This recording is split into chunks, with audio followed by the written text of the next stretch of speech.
pregação vai ser no outro versículo, no outro capítulo, mas esse capítulo é interessantíssimo. Diz assim, 2 Reis 8, versículo 5, está aqui, né? Eu vou ler na minha tradução, vocês acompanham aí. Enquanto Geazi estava justamente contando ao rei como Eliseu havia ressuscitado o menino, a própria mãe chegou para apresentar sua petição ao rei, a fim de retomar a posse de sua casa e propriedade. Então Geazi exclamou: Senhor meu rei, aí está a mulher, e aí está seu filho, que Eliseu ressuscitou. Que Deus abençoe e aplique a palavra lida. A gente precisa te colocar na história. Quando o livro de Reis foi escrito, as coisas não estão acontecendo agora. O livro de Reis é escrito, o povo já estava no exílio. Quando o livro de Crônicas, que repete muito, foi escrito, o povo já havia voltado do exílio dos 70 anos, e muitos daqueles que estavam lá já haviam morrido, e era agora uma maneira de quase que repetir muita coisa para que aquela nova geração pudesse entender. Então, quando a gente explica isso, isso ajuda para a gente entender que nem sempre o texto ele acompanha uma ordem cronológica. Então a gente tem duas linhas de pensamento para explicar esse capítulo 8. Ou Geazi já havia se melhorado um pouquinho da sua lepra, porque no capítulo 5 de Reis, Geazi vai atrás de onde não devia, e aí ele é condenado a ficar leproso, e ele não pode mais seguir Eliseu. É uma condenação, e ele deixa de servir Eliseu. Se ele deixa de servir Eliseu no capítulo 5, o que ele está fazendo no capítulo 8, falando aqui para o rei? Então, provavelmente, ou o texto está fora de contexto, ou está fora de uma situação cronológica, ou então, Geazi já havia passado por isso, e ele acaba sendo chamado para o rei para contar sobre Eliseu. Por que o rei chama Geazi? Porque se chamasse Eliseu, Eliseu não ia. Eliseu tinha uma bronca com o rei de Israel terrível, porque o rei de Israel pecava muito, fazia o povo pecar, então Eliseu ficava furioso com o rei de Israel. Então tinha muito isso. Essa fúria vinha do seu antecessor, que era Elias, e agora Eliseu segue o mesmo caminho, brigando com o rei de Israel. Só que Eliseu era um cara excepcional, poderoso em obras, de uma autoridade maravilhosa. Vamos tentar explicar para mim quem é esse homem. E Geazi começa então a falar os feitos de Eliseu. E aqui, como esse texto está trazendo uma história que acontece no capítulo 4, Eliseu lá no capítulo 4 está indo, e ele passa na cidade de Sunem, e ele conhece uma senhora, jovem senhora, casada, rica, que insiste com ele para que ele pudesse comer alguma coisa na sua casa. Só que aí, gente, tem um grande problema. Quando as pessoas querem nos agradar e nos agradam, a gente se sente na obrigação de agradar, mas ela não fez esperando ser agradada. Ele só falou assim: escuta aqui uma coisa, ano que vem, nessas horas, você vai estar balancando em mim. A resposta da mulher, está tudo no capítulo 4, se você quiser olhar, você vai vendo aí. Ela fala muito, ela é muito séria para dizer para o profeta. O que ela diz literalmente é: não brinca comigo, não faz isso. Isso é um assunto que me dói muito. Ela dizendo para ele: então não faz comigo não. Não, vou fazer. Creia. Beleza. Ela acreditou. No ano seguinte, nasceu a criança. Que beleza. Se o texto acabasse aí, que maravilha. Não acaba. Eliseu, beleza. Foi seguir o caminho dele, continuava vindo lá e tal, e tal, e tal. E a criança cresceu, o menino ficou grande, o menino bonito, saudio, saudável, tudo bem. Como na vida nada é flores, sempre tem uma florzinha e tem um espinho também. Um belo dia, o menino do profeta, ou melhor, o menino da mulher lá de Sunem, vai acompanhar o pai no trabalho, pega uma insolação, sei lá o que, uma gripe, uma virose. Eu sei que o moleque começa a reclamar: pai, minha cabeça está doendo. E aí o pai já viu, né? Ah, esquenta não, vai para sua mãe. Mandou o menino para a mãe. A menina foi para a mãe. Tudo que você imaginar de remédio você precisa para a criança. O resto, ela só teve uma alternativa: pegar no colo e ficar nada. A criança não adormeceu. A criança fez pior. A criança morreu.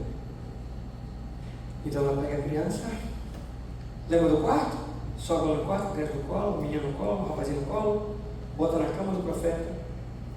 Chega para o marido e fala assim: meu bem, libera aí um dos meninos aí para eu ir lá no profeta. Indagou-lhe o marido: por que vai ter com ele hoje ainda? Não é Neumênia, não, tá, galera? Nem Sabatron, sábado? Não, vou lá. E vai lá. De longe ele viu que era ela. E aí Jazi corre lá para ver o que está acontecendo. Jazi corre lá, vê que e tal. E aí, tudo bem? A resposta dela é: tudo bem. Não estava nada bem. E Jazi pergunta: tudo bem com seu marido? Tudo bem. Tudo bem com seu filho? Tudo bem. E continua andando. E Jazi corre e fala assim: ó, tudo bem, problema não. E ela continua andando. Quando o Eliseu abre a porta, ela entra e ela vai imediatamente aos pés do Eliseu, abraça e começa a chorar. Jazi vem querer catar, levantar. O profeta diz: calma.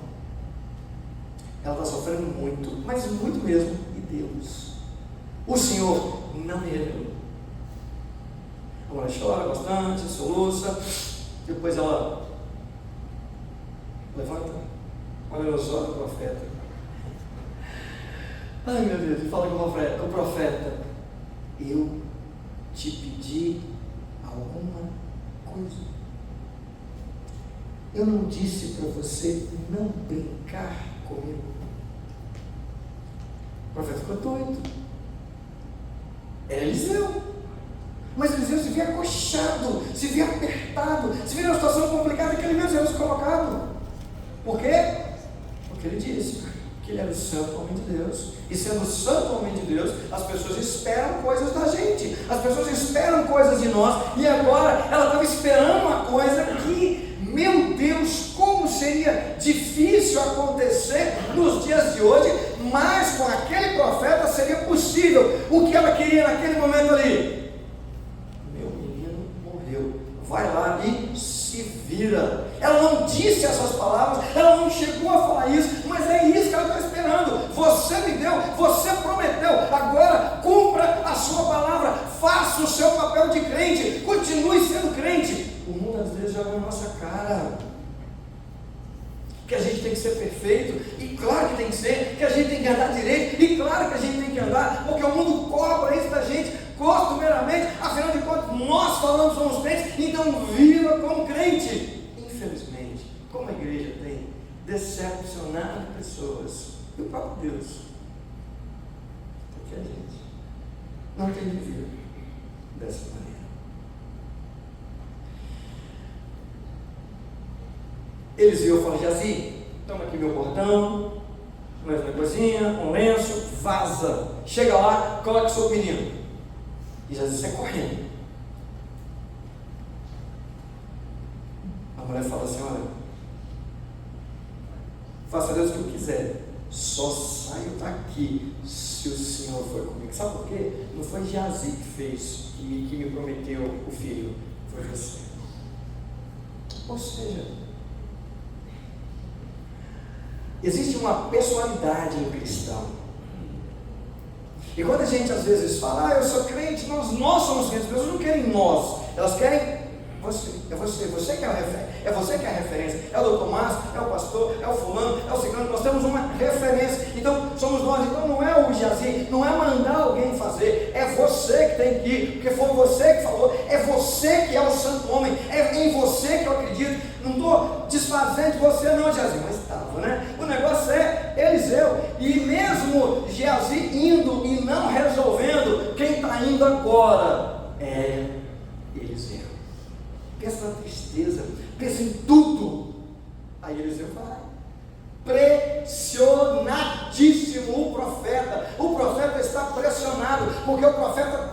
mostrar que de fato o nome dele vale alguma coisa. Sabe o que significa Eliseu? O Senhor é salvação, o Senhor é cura, o Senhor salva. Então agora, se o seu nome vale alguma coisa, salva o meu filho. Se o seu nome vale alguma coisa, cura o meu filho, porque afinal de contas, eu não tinha menino, eu estava feliz sem menino, você me deu alegria, agora você tomou, dá o seu jeito. Então mostre que de fato esse Deus é poderoso, e é isso que ela está esperando. O profeta deixa ela lá embaixo, deixa Geazi lá embaixo acalmando ela, sobe lá, vê a criança deitada na cama dele e fala: meu Deus do céu, o que o senhor fez comigo, hein, senhor? Isso é nada, você que prometeu. O profeta começa a sapatear no quarto, olha para cá, andando para o outro, e aí ele deita sobre o menino e clama a Deus e ora. É uma guerra espiritual, um problema sério que tem que ser resolvido. De repente ele começa a perceber que o calor do corpo dele está ajudando aquele menino a aquecer. Levanta de novo, anda para lá, anda para cá e faz outra vez. E graças a Deus o menino assim, espirrou, começou a melhorar. E mais oração, e mais um pouquinho. Daqui a pouco o menino senta. Opa, se estiver morto não senta. Morto espirrando, doutor Márcio? Acho que não, né? Pois é, espirrou, tchim. E aí, graças a Deus. Ufa, que alívio. Jazê, chama a dona aí, Jazê. Gente, a mulher não tem nome. É respeitável. Chama a dona lá. A dona sobe as escadas. O profeta fala: tá, esse é o menino. E o profeta vai embora. Agora o texto acaba. Agora acabou. Porque o profeta cumpriu o que se esperava dele. Difícil. O profeta vai cumprir um negócio muito difícil. E a gente? Tem cumprido o que se espera da gente? É crente?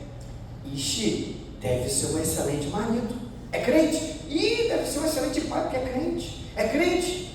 Não fuma. É crente? Não bebe para se embriagar.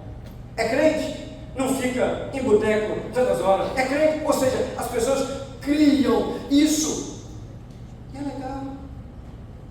É interessante isso. Se espera que a gente seja assim. Ela esperou que o profeta fosse assim. E ele foi. Porque Deus cuida da gente. Porque Deus honra o nome dele. Porque o Senhor de fato é salvação. O que você espera de Eliseu? Esperava-se dele ser um crente, dele ser um santo homem de Deus. O que você espera de você? Mas nós, todos nós, que uma vez aceitamos Jesus, se você não aceitou Jesus, pelo amor de Deus, aceita logo, você não sabe o que está perdendo. Então você que aceitou Jesus, que tem Jesus no coração, você é conhecido pelo Deus que você serve. Você é conhecido pelo Senhor que você serve. E aí? Está seguindo direito? Ao ponto daquilo que as pessoas esperam da sua vida esteja acontecendo, ao ponto do milagre estar acontecendo onde você estiver, ao ponto da confiança, da esperança e de tudo mais está acontecendo na sua vida, porque você serve e ama a Jesus, o Jesus que morreu por nós na cruz, o Jesus que está conosco, que nos ajuda a vencer.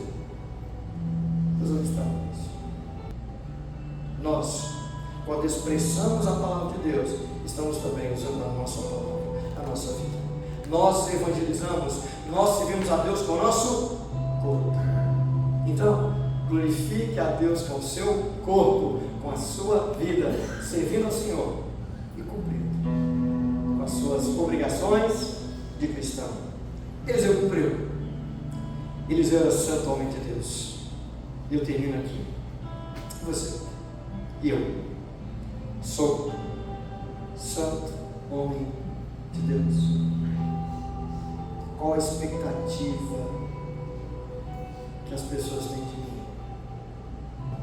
Qual a expectativa que as pessoas têm de você? Que você serve a Deus, que você é crente, que você é confiável,